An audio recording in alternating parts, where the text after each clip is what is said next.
John and Steve on day 3 of HRH Prog 7 in Pwllheli, North Wales. The last time we're here, by the way. And today we're speaking with Exploring Birdsong. How you doing? Welcome to our temporary and slightly wobbly HQ. Temporary HQ. Mobile HQ. Yes. We're going to be moving it around the country. Could be worse. Guys, I've got to say, there's a lot of people looking forward to checking you out. I'm one of them. Yeah, there's a lot of people. I got a lot of feedback from doing the show last week and speaking to some of the people that listen to the show and just walking around. You know, there's a lot of people really looking forward to checking you out. Well, No pressure. No pressure at all. You know what I mean? No, that's. I mean, it's weird because like being so like immersed in like our circle of rehearsals for like the past week or so, just, like breaking out of that is hard, and you don't obviously don't know other people's thoughts and expectations of everything because obviously we know it and we've been doing it for so long, and obviously the past week has just been rehearsal. Like we've just sort of turned up and we're going to play, and obviously people enjoy it. And we're excited. That's a bonus. yeah, that's it. Yeah. Nice. Do you want to tell the listeners a little bit about yourselves? You know, how long you've been going, how you come to meet, you know, how you come up with this wonderful band name, you know. What's your name and what do you play? Well, we met 3 years ago now. Yeah, something like that. So we all went to the same university, and me and Matt both threatened to leave the uni in like the first week. We were like, oh, mistake. Oh god. What were you studying? Music. Okay. Yeah. Figures. So I was just sat in class one day. Matt walked past a door and kind of looked through the window, and I had a Genesis t-shirt on. Oh wow. So I got a message from him later saying like, oh, I saw your Genesis t-shirt, do you like Prague? And I was like, whoops, exposed. Given my lack of friends at this point, I was desperate, I was scrambling for anything else. So we were chatting and just about the kind of bands that we liked, the music that we liked, and it was weird how similar it was, and we decided like, oh, we'll get in a room and like just see what happens. It's one of those things as well, like Lindsay like mentioned bands that I didn't know anyone else knew. Do you know what I mean? It was just like there was like not many people that club. Yeah, I mean obviously other people like know them, but people that I'd met, if I'd been like, oh, do you know like Taken or something like that, and she was like, It was a bit uncanny, wasn't it? Yeah. And then Johnny came a little bit later. He went for the style of, oh, were you Matt? When he knew fully well his name was. Yeah. Like, oh, right. It's Matt, right? Yeah. I still do it occasionally, just Just to check. And me and Matt decided that we wanted Johnny to be in the band in our first year of uni. Horrible thing. But he only joined it in second year properly, and we had to twist his arm. I was playing hard to get. Yeah. It worked. Yeah. That's who I am. You knew all along, didn't you? I You did. knew all along. Yeah, it was I'm playing now the controlling whole time, back. the whole time. Playing hard to get. Yeah. Completely. You want me? You've got to come after me. Yeah, absolutely, we did. Yeah. And here we are. Was a hard sell. So it's good. Yeah. So do you all share a similar background in musical influences and style? And... Yeah, It's like, mostly our dads. yeah. Yeah.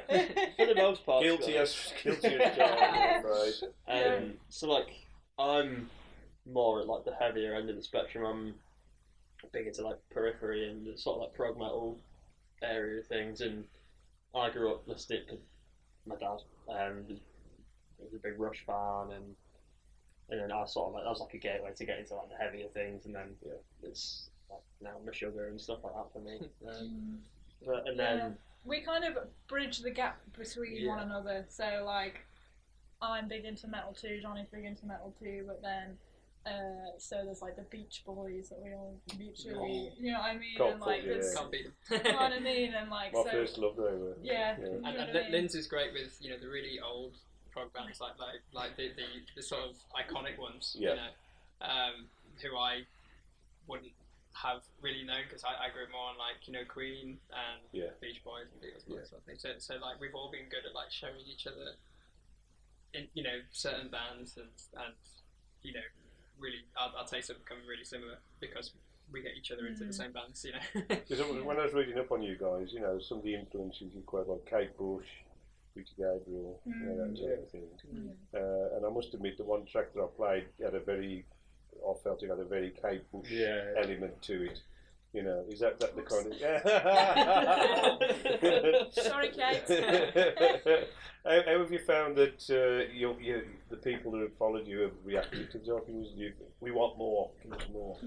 Yeah, it's because within prog and like heavier genres of the thing, the use of electric guitar is very prominent, and you tend to get an electric guitar more or less the majority of bands, at least anyway.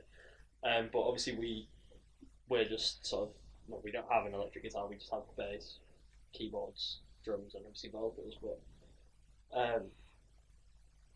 at first we were just like, we weren't really sure how that would go down as a thing. But the people that have heard us and checked us out and stuff have been really receptive of it, which is really nice as well. It's like it makes us feel sort of like not welcome as such, but it's nice to have that reassurance that other people can get into it. And because the thing is, people like comparisons, they like labels, don't they? Yeah. You know, who are they like? Who do they sound like? You know, that type of thing. And it's, you know, back in the day when prog was very much in its infancy, you know, and these guys were breaking the barriers. You know, nobody did anything like it before. Whereas now it's like, no, it's all been done. Yeah. You know, so to come out with something different, you know, is quite an achievement, really. Piano driven. Yeah. So how I actually build it immediately made me sit up and pay attention. As did the name, because I think that the name Exploring Birdsong is one. I think you've been quite clever with that in terms of you couldn't really guess what that's going to sound like. Yeah, apart from unless you really unimaginative to think, oh, they're going to sound like Birdsong. So tell us a bit about the name. Why did you choose that name? Yeah, this is going back a few years again. Back to uni. Yeah. Here we are in uni.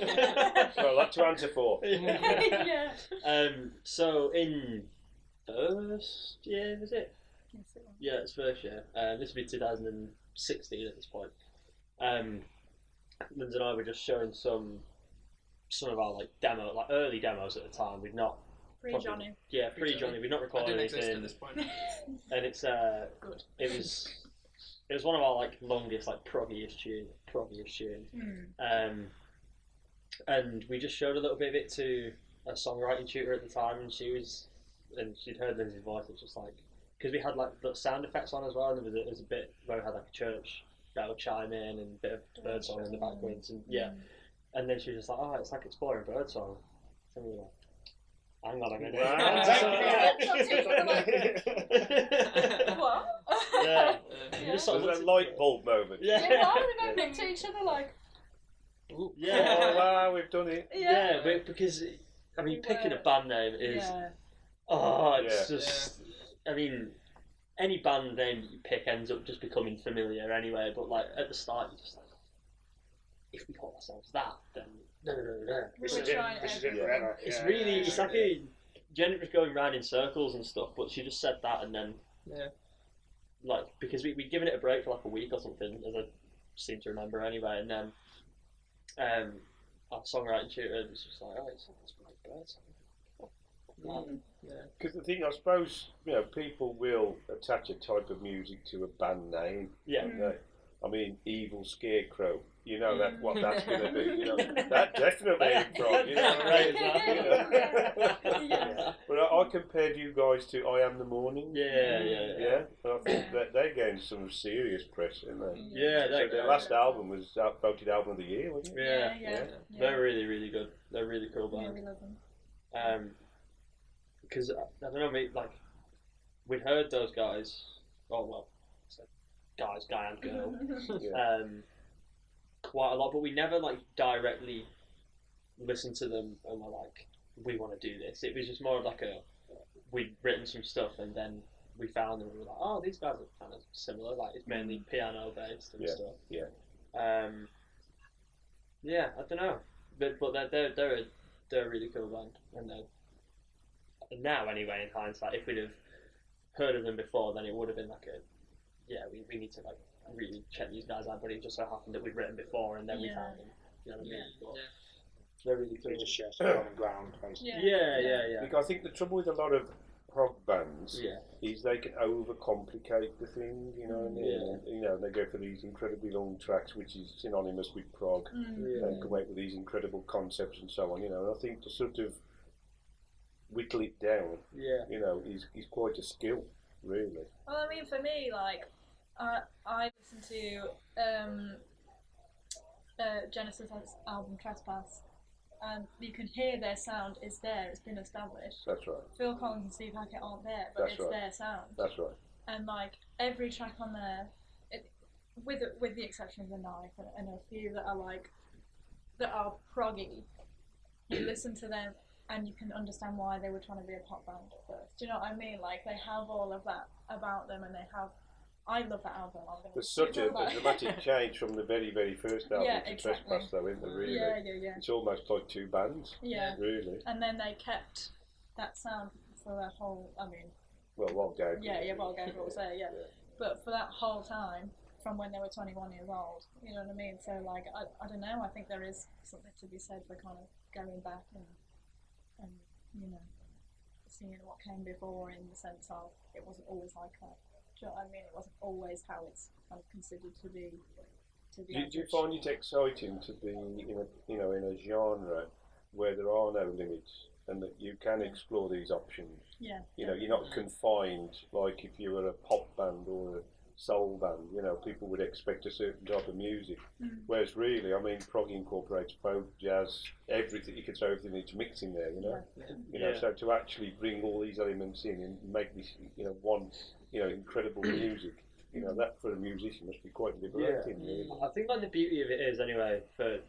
We've spoken about this quite a lot, but the beauty of it is that, like, take Stephen Wilson for example, like with To the Bone, Permeating. Yes.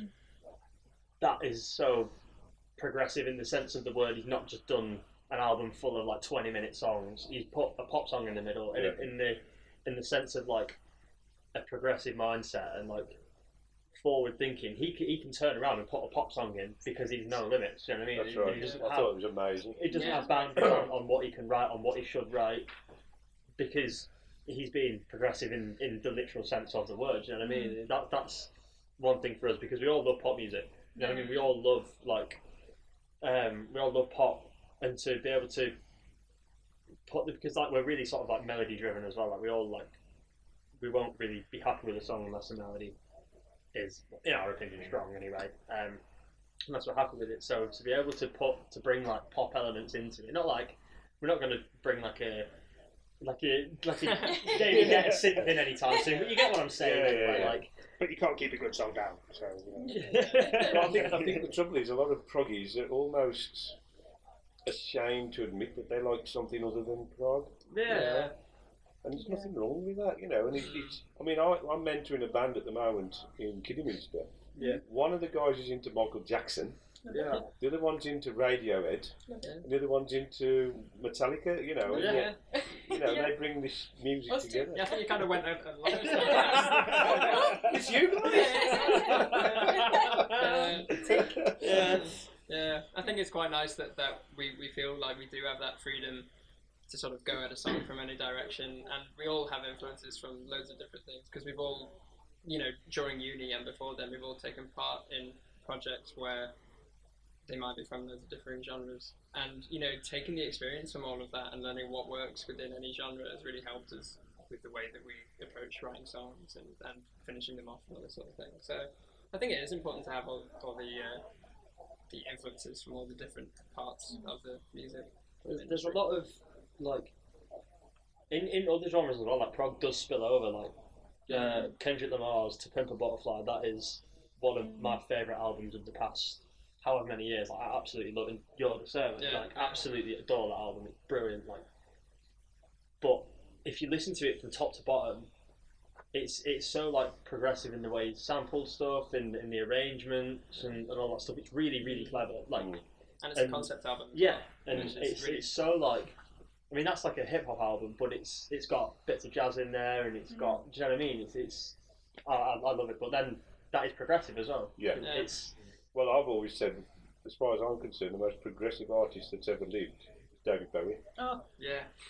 You know, and yet would you class him as prog?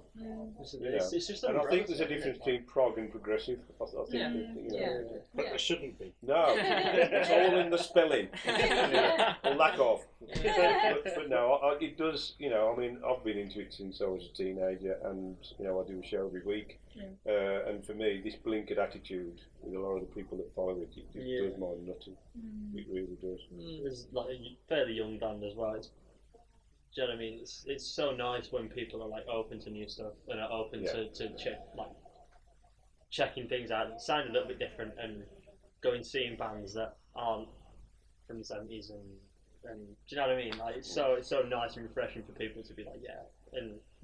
We found a lot of the people within the genre are very, very open to it and have come up to us and said, oh, you know, they weren't expecting it. And, you know, with us, like, without any guitars, but still sort of managing to sound heavy at times and with the sort of melodic part leading the writing, you know, a lot of people have said that's really, really resonated with them and they weren't sort of expecting it and all that sort of thing. So we found the audience to be, like, very, very open to these new You are ideas. a breath of fresh air. Oh, thank you. Thank really you. are. That is dead nice. You are a breath of, breath of fresh air in a world of prog. You know, in With Birdsong in the background. Absolutely. love it. So where are you guys in terms of recorded material and released material? So we've like We can't tell you that. Nah, it's, we have like something recorded in full.